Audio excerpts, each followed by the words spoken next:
This is the Investor Mindset Podcast, and I'm Steven Pesavento. And for as long as I can remember, I've been obsessed with understanding how we can think better, how we can be better, and how we can do better. And each episode, we explore lessons on motivation and mindset from the most successful real estate investors and entrepreneurs in the nation. All right, guys, welcome back to the Investor Mindset Podcast. I am very, very excited. I have Liz Faircloth in the studio today. How are you doing, Elizabeth? I'm doing great. How are you doing, Steven? I'm doing awesome. Liz has been managing and investing in real estate since 2004 alongside with her husband. She has built their business from scratch, and now they own over $5 million in residential and commercial assets. And maybe that number has grown since I wrote this down, because I know you guys are doing so much. And she loves to help and educate other investors, which you probably know her from her work with Bigger Pockets on YouTube and her podcast named Real Estate Invest Her. And we're really excited to have you. Wonderful. I'm excited to be here. I love the mindset theme, because it's so critical. It is. It's so important. And, obviously you've done a lot in real estate. You've helped a lot of people. You've kind of already, you've been building a good life, it looks like. But why don't we start out by taking a look back? What events or influences from your childhood shaped you today? It's really an interesting question. Because then you wonder how kind of the whole map kind of navigated to where you are today, right? I grew up in a really wonderful family, very loving family in New Jersey, and I was the youngest of three. And in a lot of ways, I always liked helping people. I had no experience in real estate, none. It wasn't like my parents owned property besides our own primary residence. But then as I got a little bit older, actually, my parents actually bought a condo to invest in. And that was around the same time I started investing as well. But yeah, I had a wonderful upbringing. I actually ended up getting my degree in social work, my master's degree in social work. So I wanted to be a therapist. And then I read Rich Dad, Poor Dad. And I was like, hold on, maybe I can help people in a different way, and I really got really present to just the power of living your life on your own terms. And I didn't think I wanted to be a traditional therapist. So I, went through that schooling and I'm very grateful for it, but I never actually used it. And then I ended up getting a corporate job. My husband decided to take on our investing business full time. One of us needed to make some money. So I said, let me get a corporate job. And that was about 7 years I had that role. And then I left it to have my first son, which was about 5 years ago, to, work primarily in real estate. So what was it growing up when you were a kid that you think plays into the reason why you felt comfortable taking on this big leap and moving into real estate? Now, I hear the Rich Dad, Poor Dad, and that was the trigger. That was the moment where you're like, there's another way. But what do you think it was that influenced maybe even being open to something like that? It's a really great question. I actually have never thought of that. I would say in a lot of ways, I always was a risk taker. Mm-hmm. In my own way. Maybe it's because I was the youngest, or I just kind of did what I wanted to do when, in a good way. Of course, I was a good kid, but I remember, I used to sell Gatorade gum and I sold it for a profit. So, and then I got caught and then I, got in trouble and I wasn't able to sell my Gatorade gum anymore. But that was an interesting little entrepreneurial moment, right? It didn't last years, but I had this need to add value, and I saw people wanted it and figured out how to do that. I'd also say in college, I was able to take some risks and try new things. And I had this yearning for that. I ended up raising money to help me pay for a trip to Fiji and help families build homes in in this very rustic village, no electricity type of environment. So I feel like there was moments in my life that, like the moments you feel most alive, I was trying new things. I was taking risk. I was, again, risk in a very controlled way as a kid, but having these little entrepreneurial moments, I call them. And then, it kind of leads you to opening your eyes to a new way and not having the traditional life. My parents weren't entrepreneurs, but they were incredibly supportive of whatever path we wanted to take, whatever we wanted to do, just work hard. So I took that from my parents. Yeah, that's really great. So tell us a little bit what it is that you're focused on today And, what is it that you do? Sure. So, what the big focus for us now, we've kind of had a lot of different investment kind of experience over the years. You start and you don't know what you're doing, and you get involved in sometimes various things in commercial and residential. And one thing that we did early on was get buy multifamily, and that was probably like the Burr method, where you're buying, renovating, repeating, renting and then repeating and then doing it over and over again. That was like the key to kind of our growth. And then we just got into bigger multifamily as we went. We did it very steadily. We didn't just buy 100 unit, where some of the folks out there say that's the approach. We definitely didn't do that. We started small and this grew in a very like steady way, if you will. And so buying multifamily now is our focus, where we raise money and put teams together and buying larger multifamily in the country. So that's our focus. We have other projects we're doing. We do some fix and flips. We have some mixed use buildings. We have a commercial building. But we're really, really zoning in on our focus and then, trying to complete some other projects. And new construction, I mean, I can list all the things we've done over the years. But yeah. And that makes so much sense. I think focus is definitely key to success. If you have too many things that you're doing, it's hard to do any of them well. What do you say to those people who are wanting to get started and they're wanting to go out and maybe, follow in your footsteps, and they're questioning whether they should start small and steady, whether they should go really big right off the bat? What's your philosophy on that? You can get burned pretty badly in this business. And we have, we've lost money. We've had projects not work.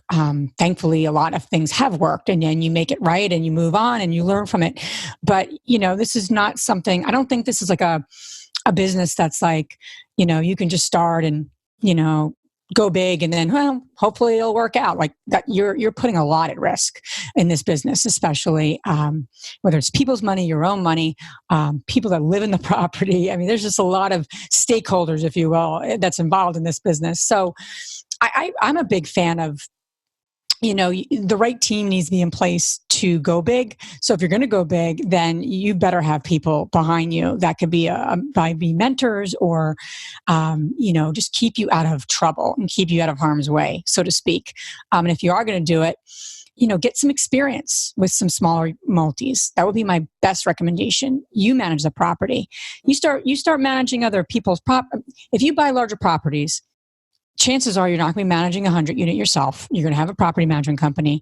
And if you don't know a bit about property management, you could be taken by them, so to speak. You don't know even what to ask. You don't know what's the right or wrong approach. So I'm a big fan of people getting experienced, hands-on, and then moving into things that maybe they want to. But if you can't manage a 10 unit, you can't manage 100 units. And they're different strategies. One, you might need a property management company, one you don't. You could make that argument, but I'm a firm believer if you can't manage $10, I wouldn't give that person $100, right? It's the same idea. They're definitely different things, but I think it's so true because, I'm one of those people who just likes to dive in. I like to go all in on whatever I'm doing, and I'm like, I'll find a way. When you're talking about really big amounts of money, the smallest percentage in loss is actually a huge percentage of dollar amount. And I don't know, most people who are just getting started probably haven't lost 40 or 50 or 100 or 200 or $300,000 across multiple deals. And once you've done that, you at least know where your risk tolerance is. Can I deal with this? That's right. When you're going really big, what ends up happening is you're working with the potential to lose millions of dollars. And so it makes sense to at least get your feet wet and decide, okay, well, where am I really on this path? Absolutely. So talk to me a little bit about some of the challenges that you're facing in your business today and, how you end up overcoming those. Yeah. I mean, I think we've had so many things happen to us. I feel like over the years that, you look back and go, there's so many moments that you probably could have just stopped and said, okay, we're good. We're going to get into something different. But then you have those moments, okay, we're going to overcome this and move through it and learn from it. And it's in those moments that you grow and then you're able to kind of get where you're going. The challenges right now for us are, really building teams and processes and letting go of things that, that we might be doing that others need to be doing. So what ends up happening is you grow something, and then people do things because they're there, right? And especially my husband and I working together. And we had a property management team that we kind of let go when we decided to outsource all of our property management. So the properties that weren't close to us, we were already doing that. But for many years, we were managing everything locally to us that we own. And that was, again, a great experience. But it got to the point where, like, okay, are we in the property management business? Are we in the, what business are we in? And not every business is aligned with your own strengths as well. I think some people can manage property management very well because of their personality and their strengths. It's probably not, I wouldn't say, our strength, or even so anyway. So to answer your question, I think we had to then let go of our team, so we got much more lean. And now it's, we're ramping back up, really building up our apartment building syndication business. And now we're just looking to really create processes and systems. And I have a coach and it's not something I'm great at, because my husband and I are really, we have a partner, and we're really in charge of the investor relations. So raising money, taking care of our investors, those sort of things.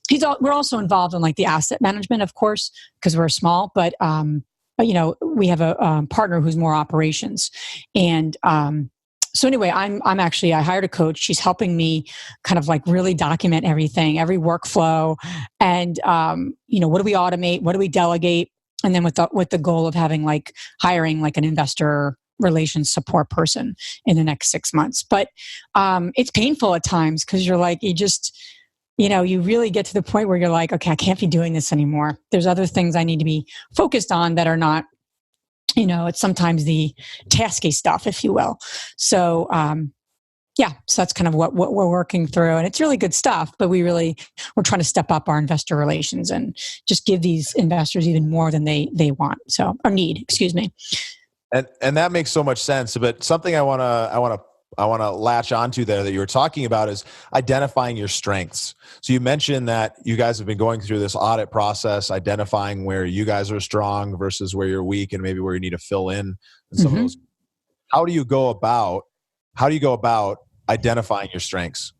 Yeah. So for when I said I had corporate experience, the role that I actually did was I actually consulted with businesses to help them like form teams. So I was actually an expert in a personality assessment called the Predictive Index. So this is a passion of mine. So I know, this is what I actually consulted on. And I think this way still. Strengths is an interesting thing. I think there's 3 buckets that people, your listeners can think about. Like, one is personality. One is just your personality. And that's not really dependent on anything, but it's just who you are. So there's people that are risk takers. There's people that are cautious. There's people who are analytical and more introverts. There's people who are very extroverted. There's people that are very steady and methodical. There's other people that are very, impatient. And then there's your experts who want to know everything about things. And then there's people like, just give me high level. I don't want to know much. So knowing yourself is critical, is the first step. So I would take, you could take there's so many great assessments out there, but take a good one, pay for one, and just know yourself and know where your limits are, and think about this. It's a day-to-day thing, because your partners should complement you. They shouldn't be like you, and they'll frustrate you. That's the bottom line, is that people different than us frustrate us, but they're actually who we need. And then your greatest partner, take any great team, they have a yin and a yang. They got the analytical, brainy one, and then they got the person who wants to sell and be out there. I mean, take any good partnership. They're not the same. They're not 2 people who like to talk. That would be disastrous. So that's the first area. The second area is then like skills. What skills do you have? This business takes a lot of core skills, whether it's analytical skills or, technical skills or people skills. I think of skills as different than your personality. Personality is your innate like go-to. Skill is something you can learn. People don't learn to be extroverted. I mean, they could, but you either are or you aren't, and then you work around that. Skills are something that you have to really identify, what am I really good at in terms of my core, like what do I want to do on a day-to-day basis? And then I also would say, where's your experience been? So some people, I was talking to a woman the other day, because I'm very passionate about supporting women in this business. Not that I don't like men, and you're a great guy, but we just kind of come to find, a lot of women aren't investing, and sometimes it's a little more male dominated. So I was talking to her, and she goes, I don't know where to go, where to begin, and I'm not sure if I have any skills I can take. And I said, what have you been doing? She goes, oh, I've been a financial analyst. I said, well, that's a good skill to have in this business. She goes, I didn't think of it that way. And, I don't think we think about how transferable the skills we have are when we're transitioning into this business, whether it's part-time or full-time. So those are 3 areas, is really, the personality, skills, and experience. And once you kind of get those 3 figured out, you can kind of start to say, okay, what is the asset that I want to invest in need? What do I have? And then where are the gaps, and how do I manage that? Do I just learn it all, or do I partner with people or JV with people or what have you? Yeah, very, very strong point you made there. I mean, when you're talking about personality, it's so easy for us, especially when we're getting started out, when we're new to business, we're new to some adventure, that we want to just be hanging out with people we like, that we want to be, and you should like the people that you're working with, but it's probably normal if there's a little frustration, because what you're really looking for is somebody who's going to help, offset your weaknesses, and you're going to offset theirs. And then together, you're actually going to be much stronger. Because Absolutely. if you have the exact same skill set and they are the ones who are partnered together, then you've got to hire on somebody to try to fill that spot. And when you're in a young business, it's hard to afford to hire somebody on the same level of what you're looking for. And I've experienced that, and it's until you kind of realize, well, I need somebody who is different than me. I need somebody who's analytical, somebody who is an operations person, somebody who makes the trains run on time and wants to execute. I can execute, but it is not the energy filling activity. And so when you can start learning that stuff about yourself and others, you can be a better leader, a better manager, a better partner, and a better partner in your personal life. Yeah, absolutely. And it evolves, right? I mean, it's not something that, you want. I'm constantly learning. I'm constantly figuring out, better ways and better approaches, because you evolve as a person, which is a good thing, Yeah. And so when somebody is deciding that, hey, I want to learn more about myself and I want to learn more about my team, and they're going to go and do some personality profiling, which I'm a huge fan of. I use it directly in all my hiring.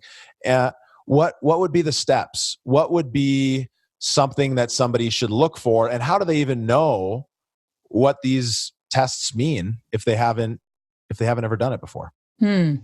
Well, I think the key is there's 2 pieces to it. It's my old stomping ground of assessments that I used to do, but the personality is one thing, right? So you can have someone take an assessment and it says they're this type of person. That's great, but in and of itself, it really doesn't mean as much, because you have to really look at what the role you need them to do. So you have to think about the role, and then you start to think about the people and it's like a matching game, really.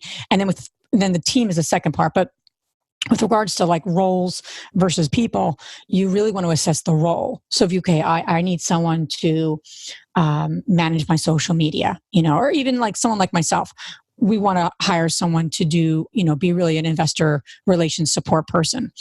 And to really support, primarily my husband as he's, raising money and what have you. I have that role in my head, right? So I'm going to write down all the things that this person needs to have. And we think about job descriptions or what have you. That's important. Skills are important, but what type of person do you want to have, right? Do they need to be detailed? Do they need to be service related? Do they need to be aggressive and assertive? Do they need to be persuasive or direct? All different types of people. So think about the role you need, and then you can start to really think about the people that could fit that role. People do it the other way around. The people, will take these assessments, give them to people that they're considering, read it and go, oh, yeah, that sounds like someone that would be helpful. But they're not actually comparing it to actually what they need in an objective way. So that's actually the approach we used to take back in the day, or any of these really kind of more work-related assessments will do, is you actually measure the job first, and then you think about the people. On the team aspect, it's so helpful to have your partner take the actual like personality side of it. So then you're like comparing and contrasting. I think about obviously I know my husband super well just because been married almost 14 years now. But I think about his personality a lot and where we butt heads and where we don't. And then my other partner, Andressa, who's really on our investor community and the podcast and the business that we have, started very recently, she's a very different personality than me. And so as we've grown together, we've kind of tweaked certain things, but I have her style in my head all the time. And I have it with my husband too. And our other partners, I really know where they're coming from. And that's the other thing, is it gives you an approach where you could start to get, oh, this is where this person's coming from, versus, you think you're right, and you think, and it's hard because I have that too. I won't say that I've never thought that, but I really think about from the other person's perspective. So yeah, start with yourself, think about the job, and think about, okay, I got to match what I need with the role, what I need with the person that I'm considering. And don't fall in love with people. Sometimes the nicest, friendliest people aren't the right fit for certain roles. I'm not saying don't hire people that are, that can't talk to you. I mean, I'm not saying that, but, just because they had a great interview doesn't mean they're the right fit for the role that you need. Well, I found that the more that I learn about myself, the more that I can understand other people better. And so it's through these kind of personality profiles that you can start digging in and understanding, okay, well, does that relate? What do I think about this? And as you start learning about this stuff, it ends up making so much sense. And now when I meet people, I can ask a few questions and I can get a good understanding of whether they're analytical or whether they're outgoing, or absolutely these different categories from a personality standpoint. And then when they actually take the thing, you really kind of see what's below the surface. Very, very valuable, both in personal and the professional world. Absolutely. So tell me, why have you succeeded where others in the industry have given up and failed? It's a good question. I mean, my husband and I started when we were in our 20s. So we started young, no business experience, no entrepreneurial experience. So we kind of went to the school of hard knocks. Things took us longer, so we probably made more mistakes than maybe others that are a little more seasoned or have been in business or even have some of that, wherewithal. I think the key is that we've never given up. We know where we want to go. We know what we're creating. We keep kind of like the vision of where we're going very much bigger than where we are. And I think that's always motivated us to keep going. We've also had a lot of our own money at stake, or our parents, both of our parents are very, grew up very middle class, both of them. And my dad actually gave us our first loan on the first duplex we bought. And my parents, both our sets of parents, my husband's mom and dad at the time, he passed away recently, and my parents are just hardworking people. So we knew like being good stewards of their money initially, and now money of, over 100 investors that work with us, it just is really important to us. So we work hard for ourselves, but more importantly now our investors and anyone that's ever been involved in our projects. So I think for those reasons, you don't give up and you keep making it better, and you want to exceed people's expectations because they trusted you, right? They've invested with you, which is, I think, a very big honor, and we don't take lightly.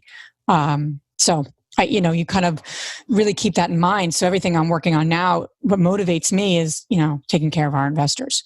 I keep that in mind, even when I get a little overwhelmed with processes, and it's painful sometimes what I'm doing, but it's important because I see the result. So yeah, not giving up. We've had a long journey, but we've had moments of really easy to give up. Yeah, that makes so much sense. So from a success standpoint, how would you define success, and what is success to you? That's a good question. I think success because success, I feel like, if you go on Facebook, success is one thing. If you really think about what does success look like to you, I always said to Matt, my husband and I talk a lot about this, and same with Andressa, because I probably talk to them the most because of what we have going on in all of our stuff. I think success comes down to living life on your own terms, whatever those terms are, whatever that lifestyle is. I don't think amount of units somebody owns actually matters, where people are like, how many units you own or manage? And, it becomes, what's the lifestyle you want? What do you want to give to the world? And what amount of money is going to get you there? Right. And how do you want to earn that money? Do you want to work for it? It's like the whole earned money, earned income, Robert Kiyosaki's 4 quadrants, earned income and, passive income and all that good stuff. So yeah, I think it's identifying what success looks like to you. For my husband and I, what success looks like to us, because we talk a lot about it, is, living life on our terms and having freedom and being able to go where we want to go, when we want to go, with whatever it costs. And we're on that path. I think we've done that in some ways, and then there's other bigger things we want to do and be able to do. So yeah, that's what kind of means success to me. Also, making a contribution and impacting a lot of people, is very important. I think means that there's a success part. If what you're doing and you're making a lot of money and doing great, but not really helping anyone, that's hard for me. That's hard for me to kind of just swallow. I just think it's so important as people, earn and learn and grow, they need to be doing that and helping others along the way. That's just my personal philosophy, but not everyone probably agrees with that. Hey, it doesn't matter what other people agree with, just yours. So based on that philosophy, do you feel successful? I do. I think I've always had this, I measure my success sometimes where I am versus sometimes looking back to see where we came from. I'm sorry, where you want to go. Excuse me. I sometimes live in the future, and sometimes you're like, there's certain things that aren't the way you want them to be, right? But then I stop myself, and I'm like, no, you have to look back to see where you came from and what you have done well, and so yeah, basis of that, I am living a successful life. I think we always want to expand and grow. So I think that's just normal and common, but yeah, I would say yes. And, more to come and, more growth and expansion. Absolutely. Absolutely. I couldn't agree more.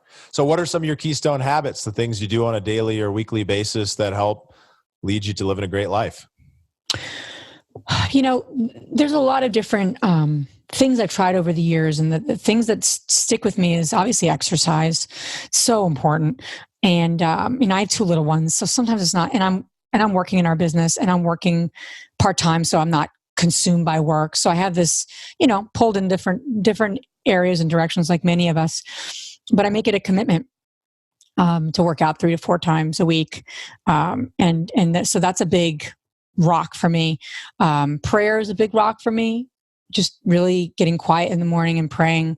If that's something that, people want to do, or get quiet with themselves, whatever that higher power looks like to them, or that greater power looks like to them. But that's really key for me, just to kind of stay grounded. And meditating. I've been meditating consistently. I've done it on and off, but pretty consistently recently. And that's been really helpful for me. The other habit that I'm going to be doing that I didn't realize I wasn't doing enough is just taking time for me. So maybe that's a book, or every book I'm reading, I feel like I'm reading for like a mastermind group, or exercise keeps you fit. Meditation keeps your mind fit. But I just realized recently that I need to be doing more just for me. Maybe going to get a coffee and taking a half hour when my husband gets home, like, hey, let me just, whatever that looks like. So I think that's a habit that I'm going to be doing more of. Because I think that's just critical. But yeah, the meditations, the meditation, the prayer, and the and visualizations. That's a huge habit too. I have a kind of like a visualization mantra I read every morning. So I take all the goals that we have, or the main things that we're working on, or things that I want to have some breakthroughs around, and it's almost like a prayer, but it's more of like this visualization. And then I close my eyes and I see it happening, and I see whatever that energy is. So I think that's a big habit.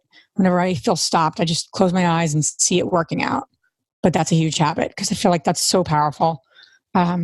So I can definitely appreciate that. I think so many more people need to take more time for themselves, especially us high achievers who are on the grind and we got family and we got this and we got that. We're working a crazy amount of time that everything comes back to the business. I know every book that I've read in the last, except one, which was a relationship book, was all business, all negotiation, all sales, all traction, never split the difference, all these great books, which I love, but just taking a little time to just be, to consume something for fun. Yeah.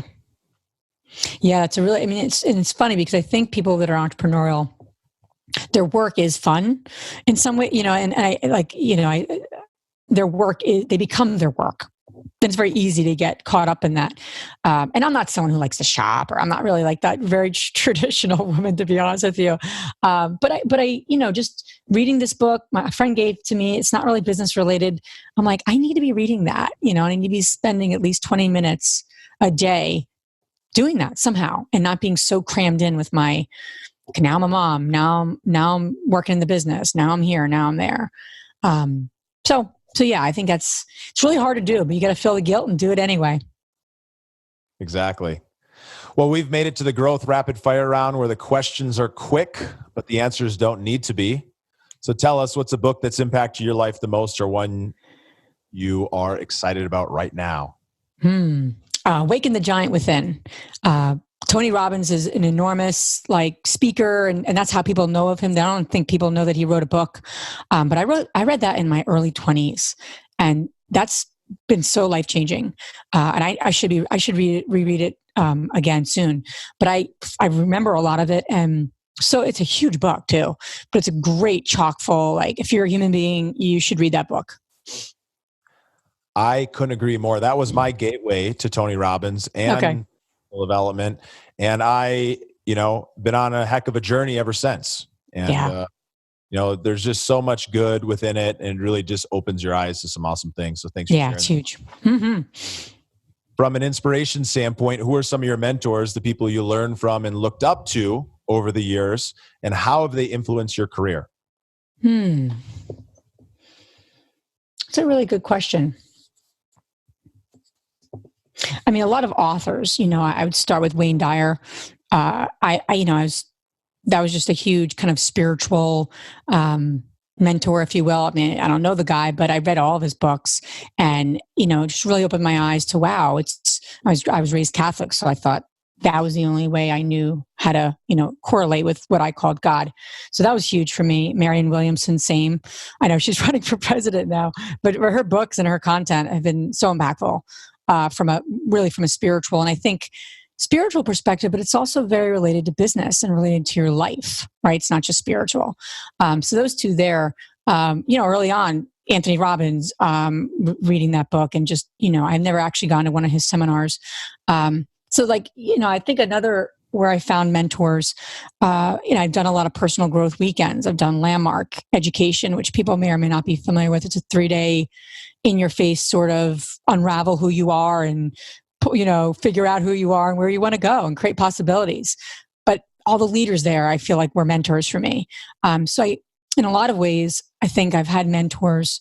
The boss I worked for many years in my corporate work, she was a mentor, and I learned a lot from her about business and how to do things, and how to really work with, your clients and your customers and things like that.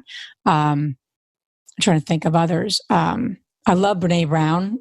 She's been a huge mentor from a, getting in touch with who you are and that kind of perspective. I love Kim Kiyosaki as well. She's wrote a lot about being a rich woman and more of like the rich dad, poor dad stuff for women, which has been very inspiring and impactful for me to, I think, laid the seeds for what we're up to here, with the investor kind of movement and community and things. Those are a few. And Oprah. I love Oprah too. So many good mentors out there for us to learn from, and thanks for sharing a few of yours. So from a purpose perspective, what drives you to live your best life every day? To leave a legacy, to leave an impact, to leave a really big impact, to make the world, I know it sounds really corny, but to make the world a better place for my kids. when you hear all the stuff happening on the news, I don't watch the news, but I sometimes hear it or I glimpse it on social media. I haven't watched the news in years. But you hear it still, you still are, what's going on, especially in our country. And that just gives me more motivation to donate more money to our local, our city that we're investing in, so they can give money to the organization who wants to bring music to the school that they're, what have you. So I try to fuel my kind of sometimes frustrations with the world into my own little corner. And okay, what can we do? Okay, we could do really well here and help people to create more wealth for themselves, so that, we could all be leaving a legacy to our kids and give more to people. So that's what fuels me. Well, thanks so much for sharing so much of yourself and some very inspirational stories. Where can people find out more about you and get in touch? Sure. The so like active kind of projects and those sort of things would probably be more on my husband and I's business called the DeRosa Group. So it's DEROSA group.com. So that's our business website. And then in terms of my podcast and the really the kind of the women support system community movement that we've been creating in the podcast, it's the real estate invest her HER.com. So two really great places to reach out, and would love to hear from folks. Awesome. And we'll include the links to those in the show notes, so you guys can all find out and stay in touch with Liz. Well, thanks so much. And I look forward to the next time we get to hang out. Thank you, Stephen. Really appreciate you having me on your show. Thank you for listening to the Investor Mindset Podcast. If you like what you heard, make sure to rate, review, subscribe, and share it with a friend. Head over to theinvestormindset.com to join the Insider Club, where we share tools and strategies from the top investors and entrepreneurs on how to take it to the next level.